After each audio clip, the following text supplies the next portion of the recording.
Good evening, Council. My name is Julie Brewington. I live in Wycomico County. Thank you, Council President, for allowing us to speak again this evening. I was here a couple of weeks ago when we discussed this topic in the midst of a discussion about the fire department and services there, and this whole room was taken over by the likes of what I would call Black Lives Matter and Antifa. I thought we resolved that issue at that last meeting because this council does not have the authority over county property and what is on it. But yet they come back to disrupt council meetings to discuss it again. I also thought it was over when President Cannon said that this council, at least my interpretation of his remarks, were not interested in taking up the issue.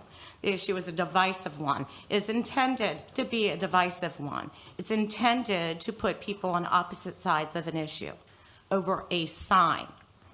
Over a sign. Let me clear that up. We had a shooting in Las Vegas a couple days ago. The whole country is well aware about. We have some really big issues in this country. And I submit to you a sign is not on the top 10 of them. So it's not really about this sign. Let me be very clear what this is about, and I want you to hear me very carefully. This is not about a sign. This is a political movement. It is about removing everything in this country that is uniquely American, whether it's a Robert E. Lee statue, anything to do with the Confederacy, the national flag, our beautiful flag that's being attacked now, or changing names of streets and parks and schools. It's going on all across our country. And that is not going to be enough. That sign's not going to be enough. Changing the names of streets and signs and schools and towns is not going to be enough, because the end game is something else.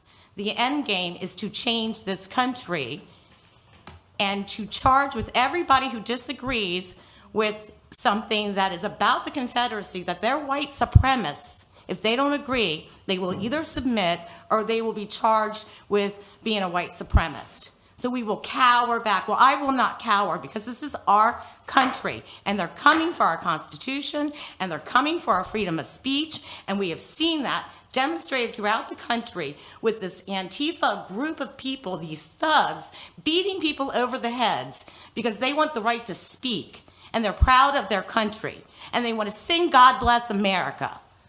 And I am tired of being told I'm a racist because I love my country. That is not true, and neither are any of the people that have signed that petition, which is now nearly 800 people. And James, it has been submitted. It is on the internet for everyone to see. I just checked it before I got here today. It was just a couple dozen away from 200 people on that petition who do not want to come out and speak and be called a racist. Excuse me for a moment. Anyway, it just doesn't seem to be enough, because we're talking about inequities, and there are laws in this country that protect classes and people and discrimination, and it is the freest country in the world. And yet we're told we are unfair, we are, our history is wrong, we can't get it right, and the only way to fix it is to erase it. And I dismiss that. Some of you may know I serve on the Republican Central Committee here in the county as an elected member, and I've had dozens and dozens of constituents of mine address me about this when there are so many other pressing issues that they don't understand what's happening in this county and in this town and why this is even being discussed anymore, and it keeps coming back at this council. If we could wrap. I'm sorry. Okay. Yes. So anyway, I just would like to say that we are not groups of white and black people. We are not groups of women and men, privileged versus underprivileged. We are all Americans, and we need to start acting like it. And we need to start acting like it in our hometown. Thank you very much. Thank you, Mr. Brewington.